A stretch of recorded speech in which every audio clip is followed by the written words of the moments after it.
Greetings everybody, this is सृष्टि सपानी और आज मैं आपको कराना चाहती हूँ क्लास 6 का चैप्टर 11 साइंस का लाइट शैडो रिफ्लेक्शन। बहुत आसान चैप्टर है, कुछ ही समय में पूरा हो जाएगा। 1 शॉर्ट वीडियो में आपको पूरा कंप्लीट करवाऊंगी। तो अब हम शुरू करते हैं इस चैप्टर से। सबसे पहले हम इसके पहले टॉपिक को पकड़ते हैं, लाइट। लाइट क्या होती है? लाइट एनर्जी जिससे हम कुछ देख सकते हैं, जैसे कि आप मेरे को देख सकते हैं किस वजह से, क्योंकि ये लाइट है हमारे पास। तो लाइट क्या होती है? Light is a source of energy which help us to see. ये सिंपल से बात है कि लाइट क्या होती है? एक एनर्जी जिसकी मदद से हम कुछ देख सकते हैं। जैसे कि हम कुछ लोग बस में जा रहे हैं, हम उनको वैसे देख पा रहे हैं क्योंकि हम लाइट आ रही है सन से, या फिर किसी प्लेस से लाइट आ रही है, सन से लाइट आ रही है जैसे बाहर, तो हम उस लाइट से बाहर देख पा रहे हैं, यानी कि हम बस देख पा रहे हैं, मतलब लाइट की वजह से देख पा रहे हैं कुछ। तो ये एनर्जी जरूरी एनर्जी होती है जिससे हम देख सकें। तो लाइट की डेफिनेशन लिखिए,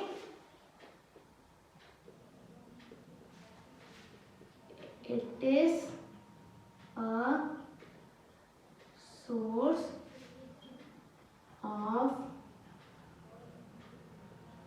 energy, it is the source of energy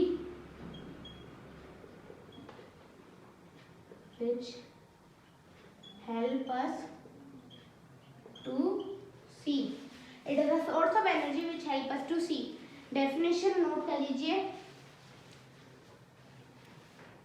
अब दो तरह की ऑब्जेक्ट्स होती है, एक ल्यूमिनस ऑब्जेक्ट, एक non luminous object. Luminous object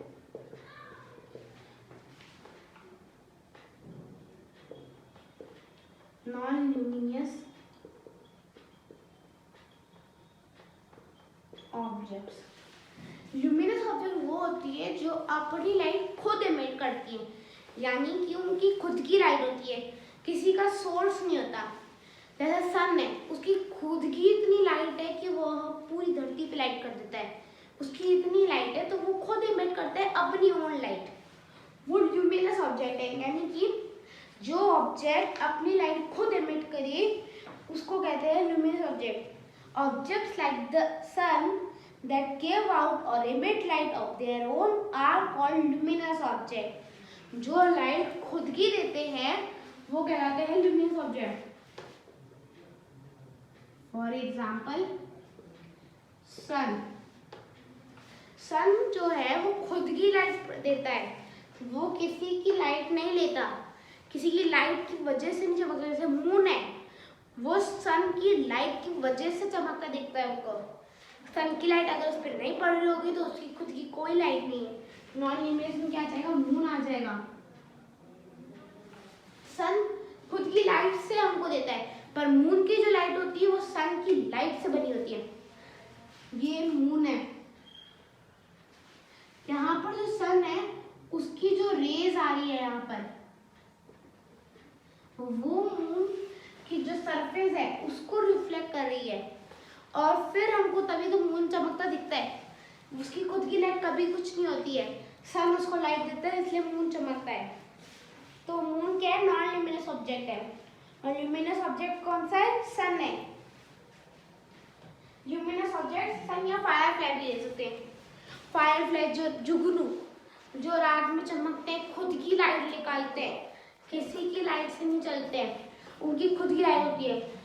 non luminous में ले लेते हैं टेबल या चेयर, उन पे ट्यूबलाइट की लाइट पड़ती है तो वो चमकते हैं। चेयर पे लाइट पड़ी तो वो चमका, उनकी खुद की कोई लाइट नहीं है। पर फायर फ्लाई या सन है, उनकी खुद की कुछ लाइट है, वो खुद अपनी लाइट को बनाते हैं। पर जो चेयर है और टेबल है वो खुद लाइट नहीं बनाते हैं। तो ल्यूमिनस और नॉन ल्यूमिनस ये होते हैं। अब 3 तरह के ऑब्जेक्ट होते हैं, हमने पहले भी पढ़े। ट्रांसपेरेंट, ओपेक और translucent.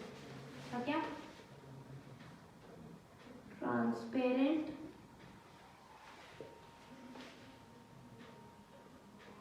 OPEC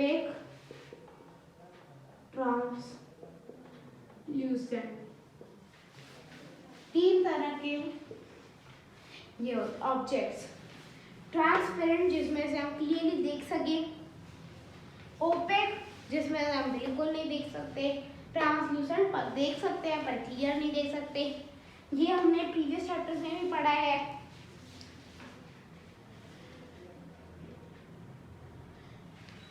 The object which allows light to pass through them clearly and we can see through them are called transparent objects. The objects which do not allow the light to pass through them and we cannot see through them are called opaque objects. Or translucent, the objects in which we can see but not clearly are called translucent objects. तो ये इन तीनों की definitions हो गई। Transparent जिसमें से हम clearly देख सकते हैं, जैसे कि वाटर में से हम क्लियरली देख सकते हैं। ग्लास को अगर आप सामने रखोगे तो आप उसमें से क्लियरली देख सकते हैं। ओपेक ऑब्जेक्ट हो गई, जैसे कि टेबल हो गई, टेबल के नीचे क्या है वो आप नहीं देख सकते टेबल के ऊपर से। और चेयर हो गई, चेयर के इस साइड क्या है वो आप देख नहीं सकते। ओपेक ऑब्जेक्ट्स वो हो गई। ट्रांसलूसेंट ऑब्जेक्ट जिनमें से हम थोड़ा थोड़ा देख सकते हैं, जैसे कि कुछ ऐसे विंडो पे आते हैं जिनमें से हम पीछे का कुछ ऑब्जेक्ट दिखती है पर हम उसको क्लियरली देख सकते हैं कौन है वो। जैसे एक बॉल है पड़ी, ये विंडो पेन, यहाँ पर एक बॉल पड़ी है, इधर जो ग्लास लगा है वो ट्रांसलूसेंट ग्लास है, यानी कि इसमें से हम देख सकते हैं कि कुछ राउंड ऑब्जेक्ट पड़ी है पर वो राउंड ऑब्जेक्ट बॉल है, रबर है, कुछ भी हो सकता है वो राउंड ऑब्जेक्ट। तो हमको उसमें से ये दिख रहा है बस वो राउंड ऑब्जेक्ट है, वो बॉल है और कुछ है वो हमको उसमें से नहीं दिखता, मतलब हम उसको अंदाजा लगा सकते बस वो राउंड शेप पड़ा है वहाँ पर। तो ट्रांसपेरेंट, ओपेक और ट्रांसलूसेंट हमने क्लियरली समझ लिया। लाइट का तो हो गया तीन भाई, ल्यूमिनस ऑब्जेक्ट पड़े जिनमें खुद की लाइट प्रोड्यूस करते हैं, नॉन ल्यूमिनस जो दूसरों की लाइट की वजह से चमकते हैं, ये ट्रांसपेरेंट जिनमें से लाइट पास हो सकती क्लियरली, ओपेक जिनमें से लाइट पास नहीं हो सकती, ट्रांसलूसेंट जिसमें से लाइट पास होती है पर थोड़ी ही, ट्रांसलूसेंट हो गए। तो लाइट तो पढ़ लिया, शेडो पे आते हैं दूसरे टॉपिक पर। अब शेडो क्या होती है? परछाई। जब हम सन में जा रहे होते हैं कहीं, हम चल रहे होते तो हमारे पीछे परछाई दिखती है, रात में हमारे को हमारी परछाई दिखती है। क्यों दिखती है? जब कोई ओपेक ऑब्जेक्ट लाइट के बीच में आ जाए और लाइट को पास ना होने दे, तो जो ओपेक ऑब्जेक्ट आई है उसके पीछे वाले पार्ट में डार्क पोर्शन आ जाता है, उस पोर्शन को हम शैडो कहते हैं। यहाँ से लाइट आ रही है इस बोर्ड पर, बीच में अगर हम बोर्ड की साइज जितना, जैसे कार्डबोर्ड रख दे, बोर्ड से थोड़ा बड़ा एक कार्डबोर्ड रख दे तो लाइट नहीं आ पाएगी। ओपेक ऑब्जेक्ट बीच में आ गई, लाइट पास नहीं हो पा रही है।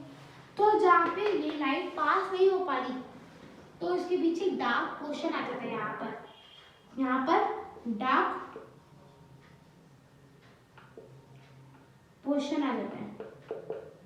इस डार्क पोर्शन को हम कहते हैं शैडो। जब लाइट यहाँ पर आई, बीच में कोई ओपेक ऑब्जेक्ट आ गई, इस ऑब्जेक्ट के बीच में कोई बड़ी सी ओपेक ऑब्जेक्ट आ जाती है तो लाइट पास नहीं हो पाती है। इसी वजह से पीछे जो डार्क पोर्शन रह जाता है, जैसे दिखा एग्जाम्पल,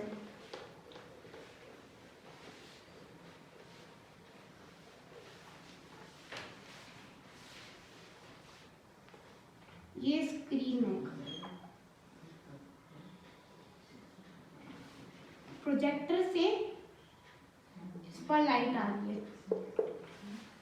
जब हम इसके बीच में कोई ऑब्जेक्ट ले, यहाँ पर भैया कोई राउंड बॉटल ले आए, कुछ सर्कल लेकर बॉल लेकर आ जाए और प्रोजेक्टर की जहाँ पर लाइट, जहाँ से लाइट आ रही है उसके बीच में ले आए तो लाइट पास नहीं हो पाएगी, लाइट यहीं पर रुक जाएगी ओपेक ऑब्जेक्ट तक, पीछे डार्क पोर्शन छूट जाएगा, उसको हम कहेंगे शेडो।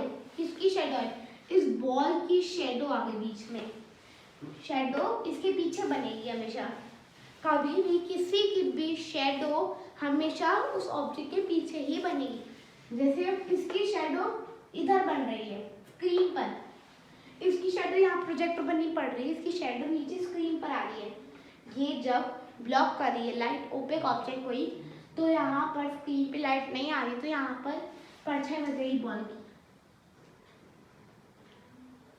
अगर बॉल को प्रोजेक्टर के और पास लेकर जाएंगे तो ये शेडो बहुत बड़ी हो जाएगी, क्योंकि वो ज्यादा जाकर लाइट को जितना ज्यादा रोकेगी वो लाइट की रेस को, उतना ज्यादा ही बड़ा शेडो बनता जाएगा। अब अगर हम प्रोजेक्टर से दूर कर दे बॉल को, तो क्या शेडो उतनी रहेगी? नहीं, बिल्कुल नहीं रहेगी इतनी शेडो। शेडो फिर इतनी सी हो जाएगी, क्योंकि वो प्रोजेक्टर की लाइट का थोड़ा ही पोर्शन रोक रही है। जैसे जैसे दूर आएगी ऑब्जेक्ट, तब जैसे जैसे ऑब्जेक्ट लाइट से दूर आएगी, ऑब्जेक्ट छोटी हो जाएगी, यानी कि शेडो छोटी हो जाएगी। जब हम लाइट के पास ले जाएंगे ओपेक ऑब्जेक्ट को, तब शेडो बड़ी हो जाएगी। तो शेडो कैसे फॉर्म होती है? When an opaque object block the path of light, a dark portion is left behind it. The dark portion is called shadow. तो ये शेडो कैसे होती है, बनती है, उसकी डेफिनेशन हो गई। How are shadows form? ना फिर what is shadow? Shadow form कैसे करती है? 3 चीजें चाहिए होंगी फॉर्म करेंगे शेडो, एक ओपेक ऑब्जेक्ट, एक स्क्रीन और सोर्स ऑफ लाइट। मैंने अभी दिखाया था, जैसे स्क्रीन है, प्रोजेक्टर है, उसके बीच में हम कोई बॉल ले आए, बॉल को अगर हम उसके पास रखेंगे तो शेडो बड़ी बनेगी, अगर हम बॉल को दूर रखेंगे तो शेडो छोटी बनेगी। शेडो हो गई है। अब आगे शेडो पढ़ ली, लाइट पढ़ ली, 2 टॉपिक तो हमने पढ़ लिए अपने चैप्टर के। लास्ट टॉपिक बचता है रिफ्लेक्शन। रिफ्लेक्शन क्या होता है वो समझते हैं। अब रिफ्लेक्शन, एक मिरर लीजिए, यहाँ पर कोई है, ये आपकी बुक में लीजिए,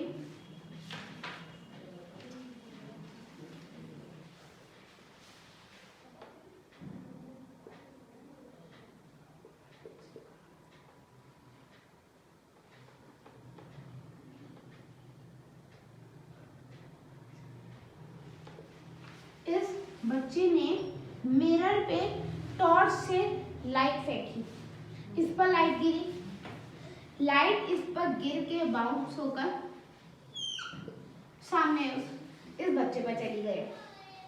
हमने लाइट इधर डाली, लाइट उस ऑब्जेक्ट पे बाउंस होकर सामने की तरफ चली गई, तो उसे रिफ्लेक्शन कहते हैं। When a ray of light falls on a smooth and shiny surface, it strikes and bounces off. This is called reflection of light. Light का रिफ्लेक्शन क्या होता है? हम देख कैसे पाते हैं ऑब्जेक्ट, उसमें भी इसका साइन है। हमने जैसे हम किसी मिरर को देख रहे हैं, मिरर में से लाइट आई, ट्यूबलाइट पे जैसे हम दिखा देंगे,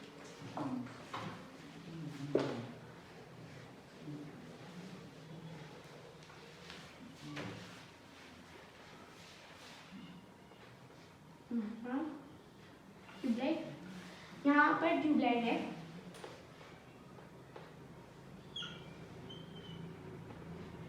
मिरर, यहाँ पर मिरर,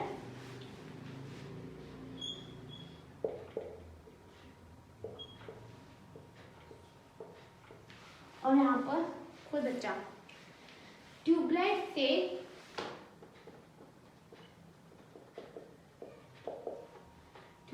से जब रेज आई लाइट की, मिरर पर लाइट आ गई और मिरर पे लाइट आ गई है। जब हम मिरर को देखते हैं अपनी आंखों से, लाइट जो है वो इधर भेजते मिरर पे। हम किसी मिरर को जब देखते हैं तब मिरर पे लाइट गिरी, यानी कि स्ट्राइक हुई और बाउंस हो गई, यानी कि लाइट गिर के ही वापस हमारे पास आ गई। जहां से लाइट आई वहां पर वापस बाउंस होकर आ गई और तब हमारी आंखों ने पता करा कि ये मिरर है। जैसे एक और एग्जांपल लेते हैं। हम किसी चेयर को कैसे देख पा रहे हैं? तो हमारी आंखों से रेज गई लाइट की, चेयर पर गिरी, चेयर पर जब लाइट गिरी और फिर बाउंस होकर हमारी आंखों में वापस आ गई उसकी इमेज। तब हमने पता करा कि वो चेयर है। हम देखते इसी रिफ्लेक्शन ऑफ लाइट की वजह से। हम कबर्ड को देखते कैसे? हम उस पर लाइट गिराते हैं, उस पर लाइट गिर के वापस बाउंस होती है और हमारी आंख में आती है। वहीं बाउंस होगी वो लाइट जहाँ से लाइट आई है। अगर लाइट यहाँ से आई है, यहाँ से लाइट भेजी इस ऑब्जेक्ट पे, तो वापस लाइट बाउंस होकर इधर ही आएगी। वो इधर नहीं जाएगी। वो लाइट वहीं पर बाउंस होगी जहाँ से वो लाइट आई है। रिफ्लेक्शन ये हुआ। किसी ऑब्जेक्ट पर जब लाइट गिरे, किसी स्मूथ और शाइनी सरफेस पर, चमकती सरफेस या स्मूथ सरफेस हो, उस पर जो लाइट गिरी वो स्ट्राइक होती है, बाउंस होती है, वापस आ जाती है उसी जगह पर जहाँ से लाइट आई थी। तो उसको क्या कहते हैं? Reflection of light. When the rays of light goes to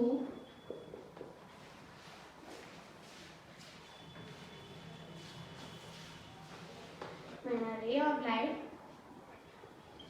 falls on smooth and shiny surface, it strikes and bounces off.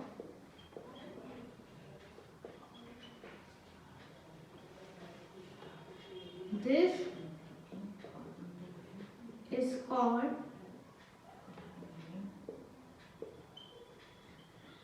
reflection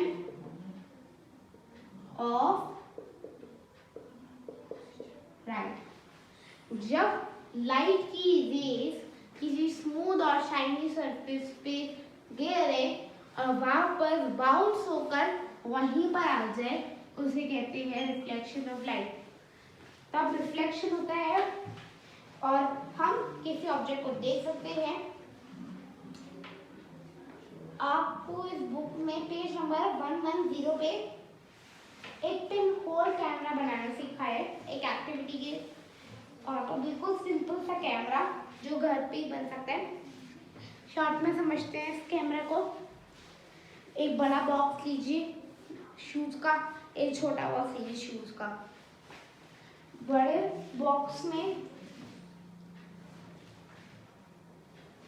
एक साइड पे कट कर देना है, दोनों बॉक्सेस में एक साइड पे कट कर देना है।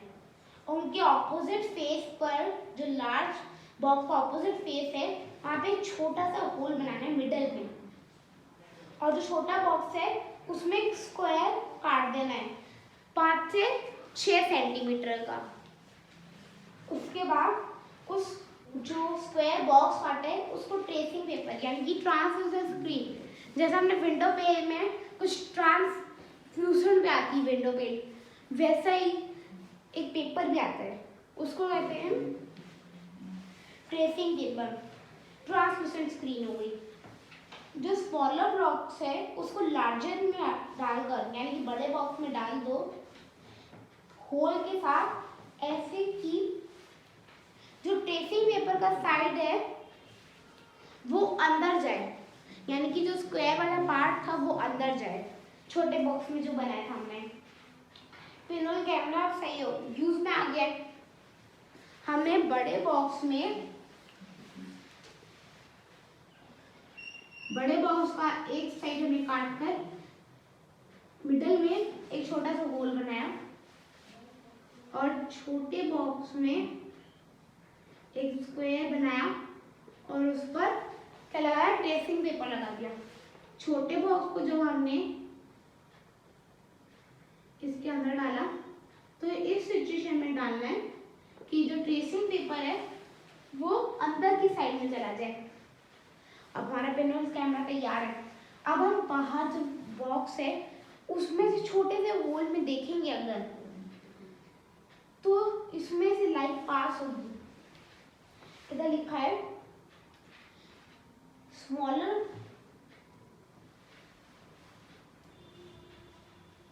जो स्मॉलर बॉक्स है उसका ओपन फेस से पिनहोल कैमरा को पकड़ना है। ये जो छोटे बॉक्स का भी एक साइड कटा हुआ है, हम वहां से देखेंगे तो ट्रेसिंग पेपर से होकर उसमें जो होल है उसमें से दिखेगा। बॉक्स को पकड़ेंगे जहाँ से छोटे वाले साइड का कटा हुआ है और ट्रेसिंग पेपर अंदर साइड में। हम जैसे किसी को ट्री को देख रहे हैं, हम उस ट्री पे हमारा बॉक्स लेके जाएंगे। एक उसमें बस ये काम तभी करेगा जब बाकी सब जगहों पर अंधेरा हो, सिर्फ उस ऑब्जेक्ट पर लाइट आई हो। हम उस बॉक्स को लेकर जाएंगे जहाँ से कटा हुआ है, जहाँ से छोटा बॉक्स का जो साइड है वो कटा हुआ है, उसमें से हम देखेंगे ट्रेसिंग पेपर से लाइट पास होगी थोड़ी थोड़ी और जाकर इस सर्कल में से, यानी कि जो ये पिन होल है, पिन है होल, इसमें से हम ऑब्जेक्ट की लाइट जाएगी इसमें से बाहर और फिर यहाँ पर हम देख सकेंगे किसी भी ऑब्जेक्ट को। तो पिनहोल कैमरा ऐसा कैमरा, पिनहोल कैमरा इसका नाम इसलिए रखा है क्योंकि पिन छोटे से होल, पिन से बने हुए होल से हम कैमरा करते हैं। वापस समझा देती हूँ इस कैमरा को। हमने एक बड़ा बॉक्स लिया, एक छोटा बॉक्स लिया, बड़े बॉक्स का एक फेस काट दिया और यहाँ फिर बोल सकते एक साइड काट दिया और छोटे बॉक्स का भी एक साइड काट दिया। हमने बड़े बॉक्स की दूसरी साइड में, ऑपोजिट साइड में एक पिन से एक होल बनाया और छोटे वाले बॉक्स में स्क्वायर बनाया। उस स्क्वायर पे हमने ट्रेसिंग पेपर लगाया, यानी कि ट्रांसलूसेंट स्क्रीन लगाई। और अब छोटे बॉक्स का जो ट्रेसिंग पेपर वाला साइड है उसको हमने अंदर डाल दिया, मतलब कि जो खुला वाला साइड है वो भी खुला है। अब हम जब किसी ट्री को देखने जाएंगे, हम किसी कंबल ओढ़कर या फिर किसी घास के पीछे छुपकर उस कैमरा को रखेंगे। उसमें खाली वाला जो साइड है, खुला वाला पार्ट है, उसमें से लाइट देखेंगे हम, हमारी आंखों से लाइट जाएगी। ट्रांसलूसेंट पेपर यानी ट्रांसलूसेंट स्क्रीन यानी कि ट्रेसिंग पेपर पे गिरेगी और उस पिन होल यानी कि छोटे से होल में से हम ऑब्जेक्ट को देखेंगे। ऑब्जेक्ट छोटी दिखेगी पर दिखेगी जरूर, पर थोड़ा सा बड़ा रखना होगा हमारे होल को, तभी हम किसी ऑब्जेक्ट को देख पाएंगे। देखते हैं अगला टॉपिक क्या है हमारा। अरे चैप्टर तो खत्म हो गया। तो ये चैप्टर हमने पूरा कंप्लीट कर दिया। तीनों टॉपिक पढ़ लिए, लाइट पढ़ ली, शैडो पढ़ लिया और रिफ्लेक्शन पढ़ लिया। इस वीडियो को लाइक कीजिएगा, कमेंट कीजिएगा और सब्सक्राइब कीजिएगा। Thank you.